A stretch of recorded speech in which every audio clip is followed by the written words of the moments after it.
In Star Wars Legends, the Sith used red synthetic crystals to power their blood red lightsaber blades. This was because the Sith chose not to use the naturally occurring kyber crystals known as Adagan crystals. Although the synthetic crystals were synonymous with the Sith Order, not all who utilized these synthetic crystal variants were of dark origin. I don't need to remind you that a crimson blade doesn't guarantee that the wielder is a Sith, any more than any person strong in the Force is a Jedi. Asajj Ventress was a mere apprentice to Dooku, not a true Sith. A crimson blade can owe to nothing more than a synthetic power crystal. The crimson is simply a color, like Master Windu's amethyst blade. After the rise of the Empire, Palpatine outlawed all lightsabers and lightsaber crystals, having them all destroyed or confiscated by Imperial forces to be destroyed at a later date. Palpatine also made it so that all individuals in possession of a lightsaber or lightsaber crystal could be subject to immediate executions if Imperial forces saw it fit, which unfortunately they often did. In addition to this, Palpatine built Imperial strongholds on locations heavy with kyber crystals. He did this on planets such as Ilum, where Jedi Knights had obtained their kyber crystals for generations. He did so not only just to make it difficult, if not impossible, for existing Jedi to claim new lightsabers, but more specifically for a new Jedi Order not to be able to. The only lightsabers Palpatine wanted within the galaxy were the ones that he permitted personally, such as Inquisitors or his hands. By only producing red synthetic crystals on his own, Palpatine could fully monitor the activity of kyber crystals in the known galaxy. A Jedi Knight without a lightsaber is still powerful, but significantly less so. After losing his hand and lightsaber to his own father, Darth Vader, in the depths of Cloud City, this posed a difficult problem for the Jedi in training, Luke Skywalker, as he required a lightsaber. Unfortunately though, Luke was unable to find a suitable crystal, as they had all been rounded up by the Empire in the decades before his time as a Jedi. Luke did however manage to scrounge up all the rest of the other pieces necessary to build the ancient weapon of the Jedi. He did this by obtaining parts he only found in the desert city of Mos Eisley, as he learned to construct a lightsaber using the blueprints left behind by old Ben Kenobi within his journal. Using the journal, Luke built everything except the lightsaber crystal. Still though, even after constructing the hilt of the lightsaber, Luke required the missing crystal, as without the crystal, it would never work. Despite for some time searching high and low, he was ultimately unable to find an Adagan crystal, and was thus forced to search for alternate means to construct the lightsaber crystal, able to support the power of his new lightsaber.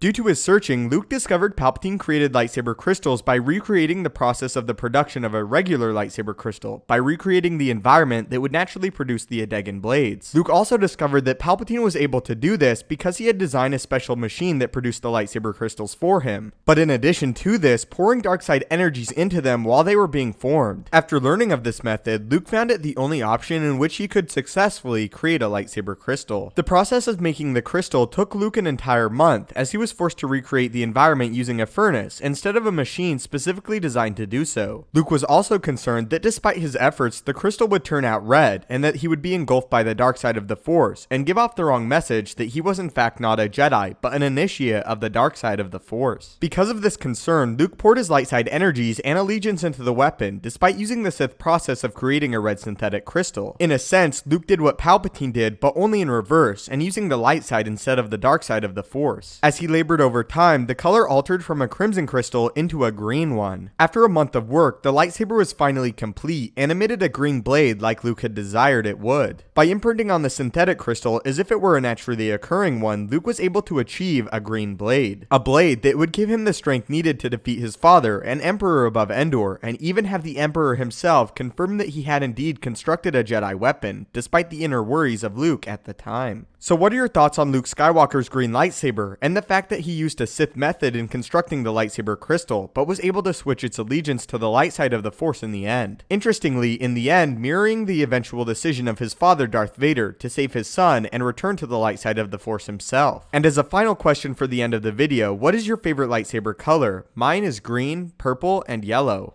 If you would like to join me in the daily Star Wars discussion and debates, follow me on Twitter at Stupendous Wave. Link will be in the description. If you enjoyed this video and feel it deserves it, it would really help me out if you could leave a like. If you haven't already, consider subscribing to the YouTube channel to keep up to date with everything Star Wars related, from news, explanations, and theories from a galaxy far, far away. If you have any video topics you would like to see addressed in a future video, do not hesitate to leave them in the comments below the video, or again, tweet them at me. As always, your viewership and support means the world. May the Force be with you, and have a great day.